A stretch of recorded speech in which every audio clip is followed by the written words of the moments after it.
thì có rất là nhiều những comment và chắc chắn là mình nghĩ sẽ làm cho bạn ý cảm thấy áp lực và các bạn ý cảm thấy stress hơn rất là nhiều. Và nó cũng là cái con dao hai lưỡi cho những người đi copy.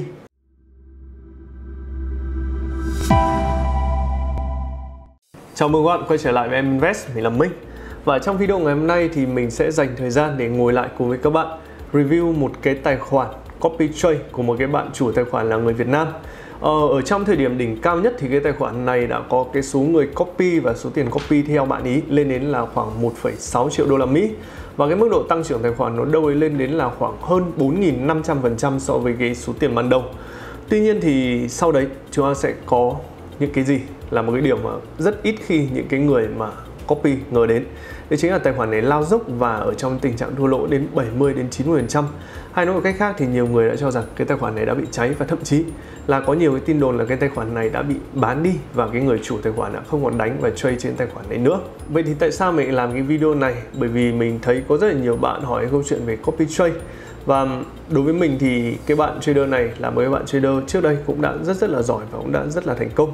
Và mình cũng theo dõi bạn ý ở trên những cái trang web ở trên thế giới. Tuy nhiên thì có một vài cái sự kiện đã xảy ra.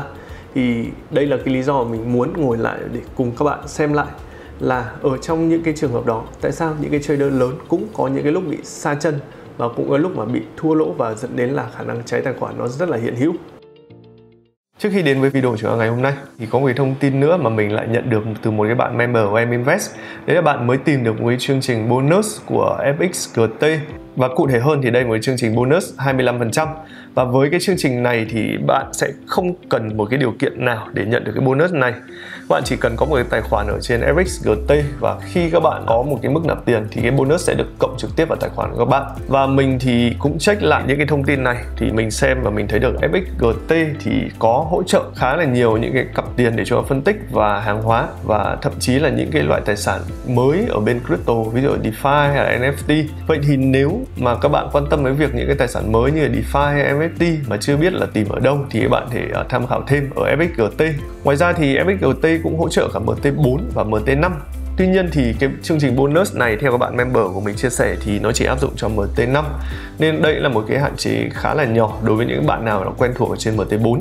Và mình check qua về những cái thành tựu, những giải thưởng của FXGT thì ở trong năm 2022 thì họ có nhận được cái giải có tên là Ultimate Fintech Awards, dịch ra là nhà môi giới hỗn hợp tốt nhất. Và hiện nay thì FXGT như mình xem thì có được những cái giấy phép từ FSCA, FSA, VFSC thì các bạn thể tham khảo và các bạn thể xem những cái thông tin này. Và chúng ta sẽ tiếp tục cùng đến với video của chúng ta ngày hôm nay. Và trước khi bắt đầu thì mình muốn cùng với các bạn xem lại cái video trước đây, bởi vì mình đã có một cái video review về cái quỹ này rồi và về cái tài khoản copy trade này rồi. Ở đây thì các bạn để thấy là cái bạn trader này là một cái bạn trader đến từ Việt Nam. Và nhìn vào cái tốc độ tăng trưởng của cái tài khoản thì mình và các bạn cũng sẽ thấy rằng đây là một cái tài khoản tăng trưởng khá là tốt và cái mức lợi nhuận nó đều đặn lên mức là khoảng 4.513%. Và điều này thì cho chúng ta thấy được rằng cái hệ thống giao dịch của bạn trader này mình đánh giá là nó cũng thực sự rất là ổn định thì nó mới đạt được cái kết quả là nó tốt và nó có kết quả nó khá là thuyết phục như vậy. Và cũng chính vì cái lý do đó nên là mình thấy cái tài khoản này đã nhận được cái sự quan tâm của rất nhiều những cái bạn trader cũng như là rất nhiều những cái người ở trên thế giới. Khi mà có tới là 356 người copy theo cái tài khoản này. Tuy nhiên thì cái việc mà copy tài khoản này nó không phải là miễn phí mà sẽ tốn một cái khoản phí là 30 đô thì mới được copy. Mà tổng số tiền copy của cái tài khoản này lên đến là 1,6 triệu đô. Vì ở đây chúng ta sẽ thấy được là cái sức hút của tài khoản này nó lớn đến mức như thế nào. Tuy nhiên nếu như cái tài khoản này vẫn tăng trưởng đều đặn thì sẽ không có quá là nhiều điều mà chúng ta sẽ bàn đến. Ở đây các bạn sẽ thấy là sau một thời gian thì cái tài khoản này đã bị âm đến 70% tài khoản. Và mình cũng không thể biết được là trong số vốn tổng 1,6 triệu đô đi copy kia thì nó bị âm nhiều đến cái mức như thế nào. Và sau khi có cái thua lỗ này thì có rất là nhiều những cái bạn trader và rất nhiều người theo dõi đã comment và chê trách cái bạn chủ tài khoản ở trong cái trường hợp này. Vậy thì tại sao một cái tài khoản mà đang ở trong cái mức tăng trưởng rất là tốt đến như vậy lại để rơi vào trạng thái âm nhiều đến như thế?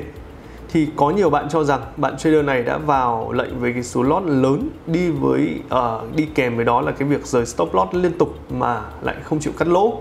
Và nó có những cái giả thuyết khác được đưa ra và nổi bật nhất trong cái số đó đấy chính là cái bạn chủ tài khoản này đã bán cái tài khoản cho một người khác và không trực tiếp giao dịch trên tài khoản đấy nữa. Tuy nhiên thì đấy chỉ là những comment và những cái giả thuyết, và chúng ta vẫn chưa thể khẳng định được bất cứ cái điều gì đối với cái tài khoản này. Vậy thì đến cái thời điểm hiện tại, sau khoảng 5 tháng kể từ cái giai đoạn đó, thì tình trạng của tài khoản này như thế nào? Ở đây thì các bạn thể thấy là cái tài khoản của bạn đó ở trên màn hình. Và sau khi mà giai đoạn tăng trưởng rất tốt, nhưng sau cái lần âm 70% thì tài khoản này đã rơi vào cái trạng thái mà liên tục là bị sụt giảm. Và đến hiện tại thì cái mức tăng trưởng chỉ còn là 534% thay vì 4.513% như thế trước đấy. Và ở đây thì chúng ta có thể thấy và đánh giá được cái mức sụt giảm nó lên tới là 90%. Và nói một cách khác thì có vẻ như ở tài khoản này nó đã gần như ở trong trạng thái là đã bị cháy tài khoản rồi. Hiện ở trong thời điểm hiện tại thì mình xem số người copy là chỉ còn 12 người copy theo cái bạn này. Cái số vốn copy là chỉ còn khoảng 23.000 đô. So với cái con số trước đấy là 1,6 triệu đô thì có lẽ là rất nhiều người đã từ bỏ và không còn copy theo cái bạn trader này nữa. Kéo xuống dưới thì mình muốn xem cụ thể hơn về cái phần phân tích tài khoản. Ở đây thì tất cả đều cho chúng ta thấy rằng cái tài khoản này đều có cái mức tăng trưởng khá là tốt. Tuy nhiên sau đó thì mọi thứ nó đều đi xuống và bạn trader này đã ở trong cái giai đoạn là thua lỗ rất là nhiều. Đặc biệt là biểu đồ thứ 3 là equity thì chúng ta sẽ quan sát được một cái cách chính xác hơn cái hành trình của bạn này. Với cái số vốn là khoảng hơn 700 đô thì bạn trader này đã trade lên được đến 2.600 đô. Nhưng sau đấy lại là một cú sụt giảm tài khoản rất là lớn xuống cái mốc là gần 800 đô ở trong giai đoạn đó. Và mặc dù sau đó bạn ý đã cố gắng để phục hồi cái tài khoản này lên cái mốc là 2.600 đô, nhưng một lần nữa cái tài khoản này lại bị sụt giảm một cách trầm trọng. Và trong cái lần này thì tài khoản đã âm hơn cái lần trước rất là nhiều, và số tiền các bạn thấy ở trong tài khoản này nó chỉ còn khoảng là 250 đô mà thôi. Và sau cái cú âm này thì mình đánh giá là thực sự quá là khó để bạn trader này có thể hồi phục lại cái số tiền vốn như ở trong thời điểm ban đầu. Và ở đây thì mình sẽ vào cái mục Trading History để xem cái phong cách giao dịch của bạn ý là như thế nào. Mình thấy là bạn này chỉ đánh và phân tích riêng một cái cặp duy nhất là cặp EU. Và cái khối lượng mà bạn ý vào lệnh cũng khá là ổn định, trong khoảng là từ 0.1 đến khoảng là 0.3 lot. Ở cái phần lợi nhuận thì bạn trader này đánh theo phong cách scalp, nên là mỗi lệnh nó chỉ lời khoảng vài đô đến vài chục đô là bạn này đã cắt cái lệnh đó rồi. Và số lượng lệnh lãi của bạn ý cũng khá là nhiều, áp đảo so với cái số lệnh thua. Tuy nhiên ở đây mình lại thấy được rằng có hai cái lệnh thua nó rất là lớn với số tiền là 337 đô và 191 đô.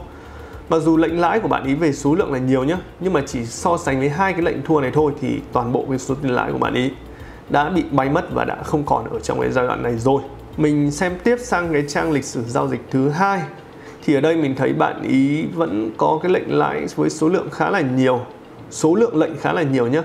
Tuy nhiên một lần nữa thì bạn này lại dính hai cái lệnh thua mà cũng khá là lớn. Ở đây là một lệnh là âm 1.542 đô và một lệnh là âm 845 đô. Và đối với hai cái lệnh này có lẽ là cái nguyên nhân chính khiến cho bạn trader bị âm cái số tiền nó lớn như vậy. Và mình cho rằng nếu như bạn ý có đánh được nhiều cái lệnh lãi nhỏ hơn đi chăng nữa thì cũng khó thể gỡ lại được nếu như mà các bạn ý bị thua những cái lệnh mà nó lớn như thế này. Và có vẻ như sau cái lệnh này thì bạn đã rơi vào trạng thái là cháy tài khoản, nên là bạn ý đã tiếp tục nạp thêm 575 đô nữa để tiếp tục trade. Thế nhưng mà bạn ý có vẻ như là vẫn không thay đổi cái hệ thống giao dịch của mình, và kết quả sau đấy lại là gì? Lại là một cái lần thua lỗ tiếp theo. Sang đến cái trang thứ 3 thì vẫn tương tự, bạn có khá là nhiều cái lệnh lãi, nhưng mà cái lệnh thua với cái số tiền lớn là khoảng 1.000 đô lại một lần nữa làm cho bạn ấy gục ngã. Và sau khi xem xong cái lịch sử lệnh của cái bạn này thì mình nhận ra một vài điều như sau. Thứ nhất là cái bạn trader này đã không đặt stop loss hoặc là rời stop loss liên tục thì mới có kết quả như vậy. Như các bạn đã biết thì stop loss chính là một cái tấm phòng thủ của tất cả chúng ta. Và nếu như chúng ta không đặt stop loss thì chúng ta sẽ ra trận như là chiến binh nhưng mà lại không có một bộ giáp ở trong tay. Và ở đây thì mặc dù các bạn có thể thấy được là những cái lệnh nó thắng là về số lượng nó là lớn, số lượng nó là nhiều. Thế nhưng là chỉ cần một con sóng hay là một tin tức hay là một lần bỏ stop loss thì nó đã cuốn bay toàn bộ cái phần lãi đó và cuốn bay cái phần chiến thắng của tài khoản này. Tiếp tục thì mình theo dõi cái phần thống kê của cái tài khoản này. Ở đây thì bạn thấy là bạn trader này có tỷ lệ thắng rất là cao, nó lên đến là 76%. Tuy nhiên ở cái lệnh thắng nhiều nhất thì bạn ấy chỉ được là 89 đô. Nhưng ngược lại cái lệnh thua nhiều nhất lên đến là 1.500 đô. Tổng mức lợi nhuận của tài khoản này là hơn 6.000 đô và tổng thua lỗ là gần 5.500 đô. Tức là kể từ khi bạn bắt đầu trade thì tính ra ở thời điểm hiện tại là bạn chỉ lãi được khoảng 500 đô mà thôi. Chúng ta thấy được nhá, lệnh lãi thì được là 89 đô nhưng mà lệnh thua thì đến 1.500 đô. Đây chính là cái hậu quả của cái việc là không đặt stop loss hoặc là rời stop loss như mà mình đã nói ở trên. Mình nghĩ rằng thà rằng chúng ta đã cắt cái lệnh thua lỗ đó một lần thì cái thua lỗ chúng ta ở cái mức nhỏ và chúng ta vẫn còn cơ hội chúng ta làm lại được, thay vì chúng ta gồng thêm những cái lệnh này mà để mức thua lỗ nó càng ngày nó càng trở nên nó nhiều hơn. Và còn một cái vấn đề nữa, đấy chính là việc copy trade. Thì cái này nó giống như một con dao hai lưỡi, bởi vì nếu các bạn vào trong trạng thái thua lỗ thì có rất là nhiều những comment và chắc chắn là mình nghĩ sẽ làm cho bạn ý cảm thấy áp lực và các bạn ý cảm thấy stress hơn rất là nhiều. Có thể có rất nhiều người đã theo dõi tài khoản này từ khá là lâu rồi, khi mà thấy nó cái hành trình nó rất là lớn và hành trình rất là dài, nó ổn mà, đúng không? Nhưng mà sau đấy thì có thể là do cái áp lực về số người, số tiền copy nó quá lớn và cái gánh nặng đặt lên vai bạn này, thì đến cái thời điểm mà những cái bạn đó copy thì cái tài khoản này rơi vào trong trạng thái thua lỗ. Và ngược lại là gì?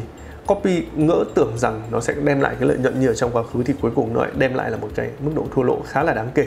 Thì đây là một cái điều mà mình nghĩ là các bạn cũng sẽ cần phải lưu ý và các bạn sẽ cần phải rất là cẩn trọng khi các bạn đi copy bất cứ một ai. Và cũng như các bạn đã thấy ở trong cái phần phân tích thì bạn ấy thắng nhiều cái lệnh nhỏ nhưng mà thua một cái lệnh lớn. Chính cái điều đấy dẫn đến một cái việc là cái tài khoản bạn ý nó không còn đủ lợi nhuận để cho cái giai đoạn sau này nữa. Thì đây là một cái điều mà mình thấy là cũng khá là đáng tiếc. Và đó, thì trong quá trình phân tích cũng như ở trong quá trình các bạn giao dịch thì cái rủi ro có thể nó sẽ đến ở trong bất cứ cái lúc nào. Nên cái việc chúng ta cần là chúng ta có một cái kiến thức tốt và chúng ta có một cái tâm lý tốt để chúng ta có thể là tự tin, chúng ta có thể chủ động và chúng ta không phải phụ thuộc vào bất cứ ai. Thì mình nghĩ đấy là cái điều chúng ta sẽ cần quan tâm và điều mà chúng ta sẽ cần hướng đến. Bởi vì mình vẫn luôn nói với các bạn rồi, đấy, cái thị trường các bạn đang xem, những cái thị trường tài chính thì cái mức độ rủi ro nó rất là lớn. Và việc các bạn mất toàn bộ số tiền các bạn đầu tư, nếu các bạn không kinh nghiệm và các bạn không kiến thức thì nó sẽ chắc chắn sẽ xảy ra. Vậy nên thì rất là mong các bạn trước khi làm bất cứ một cái điều gì đó thì các bạn sẽ có trách nhiệm với quyết định và với những cái nhận định của mình, được không ạ? Và một lần nữa thì cảm ơn mọi người luôn dành thời gian để theo dõi video Em Invest và hẹn gặp lại các bạn trong video lần sau. Xin chào.